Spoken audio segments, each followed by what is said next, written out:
You're a vile, two-faced, four-tongued viper. Oh, Geralt. Shame you didn't talk that way when we f***ed.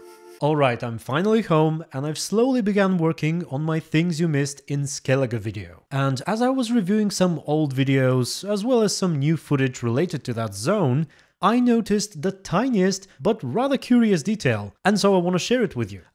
Actually, if I was paying close attention, I could have noticed it on my second playthrough of the game as soon as I met Yennefer in Skellige, but apparently I wasn't paying it, or at least not as much back then as I am now.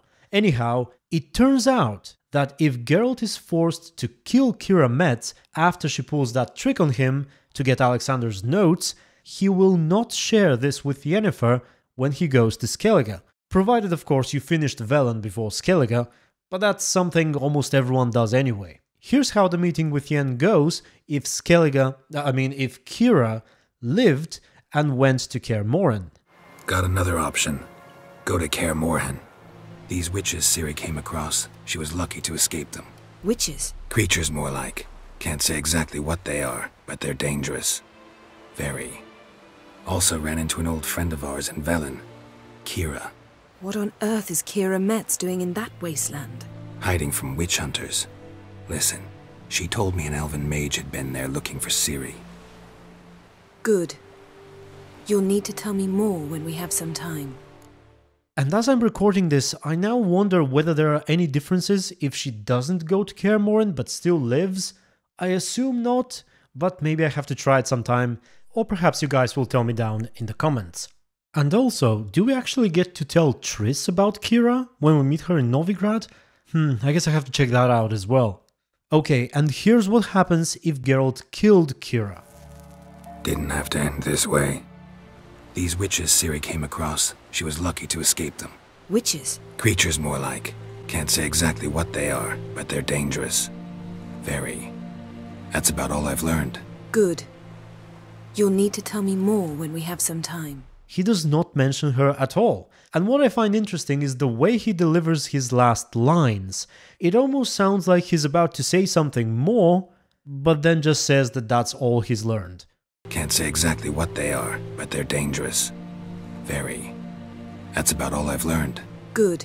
Now, admittedly, that could be because they just didn't record the previous sentence with two different intonations in the end, but I still think it fits perfectly the way it is. Okay, before I end this video, there is one more thing I'd like to address in relation to my previous video about Triss, Yen, and Necromancy. So, after killing Keira Metz, you can actually loot a book called Necromancy: The Forbidden Magic from her corpse. It tells us a bit about the logic and morality behind the practice, and ultimately why it was banned, even though I'd say the provided explanation is not completely satisfying, and there's still room for debate. I'll now read it for you if you don't mind. Alright, Necromancy: The Forbidden Magic. It is commonly said that magic is neither good nor evil, that it transcends the moral criteria of men, that it depends on the mage whether it will be used for worthy goals or for shameful and immoral deeds. There is, however, one key exception to this principle: necromancy. Proponents of this branch of magic once supposed that one can also do good by reviving corpses. Dead men, after all, hide secrets, which may save the living. It is better to send an army of reanimated corpses into battle than to squander the life of those in whose veins hot blood still flows. That's a very nice sentence. Moreover, a revived soldier might be reused many times until such members are chopped off so as to make his flesh unusable. Though it is hard to refute the logic of these arguments, the practice of necromancy is still forbidden. This is not at all based on the rabble's superstitions about the living dead, nor the resistance of the powerful, afraid those they have murdered could be forced to confess against them, nor the moral scruples of the old members of the conclave, who were in fact laughed down as reactionaries when it was discussed. The fate of necromancy was sealed by the observation of Hen Gedimdaith, I'm not sure how to pronounce that, nor who that person is. If any of you, perhaps book readers, know about it, please let us know. Anyway, sealed by the observation of Hen, which was later confirmed by manifold experiences proving the revived dead are always unpredictable and reviving them always involves entirely negative side effects. In other words, no matter how noble a mage's motives might be, necromancy will always lead to evil. It seems that in this way the god let us know that we should not transgress the laws they had given us, and even the conclave must respect the will of the gods.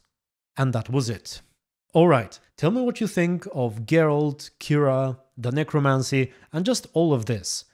Thank you very much for watching, and today the special thanks is not just to people who have chosen to support me on Patreon or become members of my YouTube channel, but also to all of you who sent all your good wishes my way while I was off, taking my daughter to doctors and such.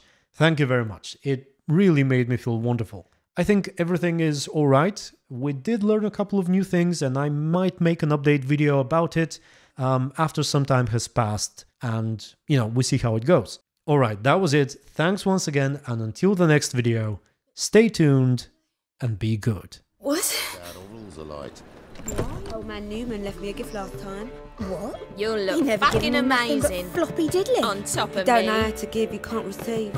Saying I'm no good at giving. To give, you got to have talent and character.